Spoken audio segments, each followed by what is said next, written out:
동맹까지 이란버렸다. 안녕하세요. 지금 중동 정세가 심상치 않습니다. 전쟁 상황 속에서 이란이 사실상 고립무원 상태에 빠졌다는 분석이 나오고 있는데요. 더 놀라운 건 그동안 이란과 가까운 관계로 알려졌던 러시아, 중국, 심지어 인도까지도 사실상 침묵하고 있다는 점입니다. 도대체 무슨 일이 벌어지고 있는 걸까요? 먼저 상황부터 보겠습니다. 최근 중동 지역에서는 이스라엘과 이란을 둘러싼 군사적 긴장이 급격히 고조되고 있습니다.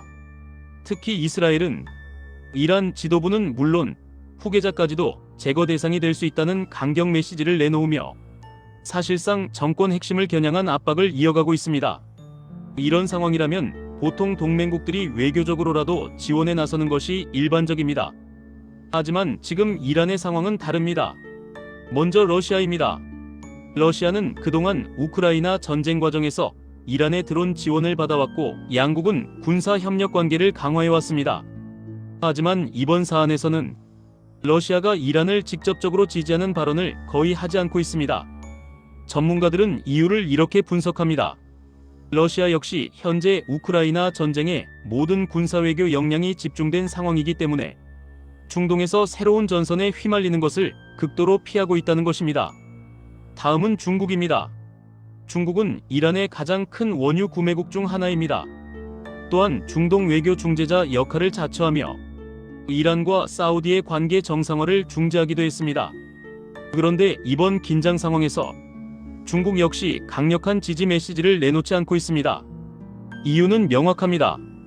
중국에게 가장 중요한 것은 중동의 안정과 에너지 공급입니다. 특정 국가 편을 들었다가 중동 전체가 전쟁으로 확대되는 상황은 중국에게 경제적으로도 전략적으로도 큰 리스크가 되기 때문입니다. 그렇다면 인도는 어떨까요? 인도 역시 이란과 에너지 협력 관계가 있습니다. 하지만 현재 인도는 미국과 안보 협력을 강화하고 있는 상황입니다. 특히 쿼드 협력 체제 속에서 미국, 일본, 호주와 함께 움직이고 있기 때문에 이란을 공개적으로 지지하는 행동은 외교적 부담이 될 가능성이 큽니다. 결국 인도 역시 사실상 관망하는 태도를 유지하고 있습니다.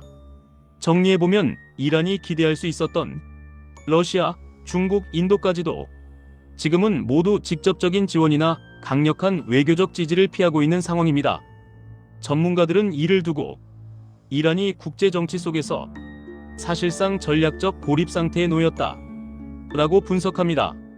문제는 앞으로입니다. 이스라엘의 압박이 계속되는 가운데 이란이 강경 대응에 나설 경우 중동 전체가 대규모 충돌로 확산될 가능성도 제기되고 있습니다. 그리고 그 순간 지금 침묵하고 있는 강대국들도 결국 어느 편에 설지 선택해야 하는 상황이 올 수 있습니다. 과연 이란은 이 고립 상황을 돌파할 수 있을까요? 아니면 중동 정세는 더 큰 전쟁으로 번지게 될까요? 지금 세계의 시선이 모두 중동으로 향하고 있습니다.